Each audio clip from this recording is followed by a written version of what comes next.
1 year by May February. grupo na ganun na ang plano, naghahanda na, nag-iisip na, nag-prepare na for possible filing of a new impeachment complaint. Because there are available materials. Nandiyan pa rin yung mga tungkol sa confidential funds and other causes of action for impeachment. And there could be, or there may be other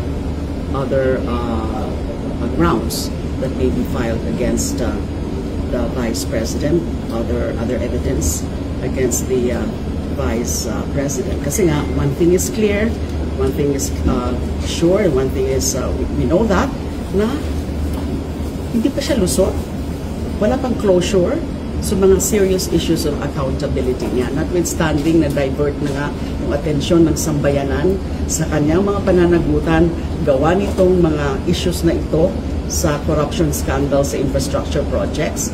Pero hindi dapat isipin na lusot na yung ating Vice Presidente. Hindi po dapat ganon ang ating attitude, kasi wala naman dapat pinipili. Yung accountability of public officers, the principle of accountability of public officers sa saligang batas natin ay wala ho dapat yan pinapalusot. Thank you.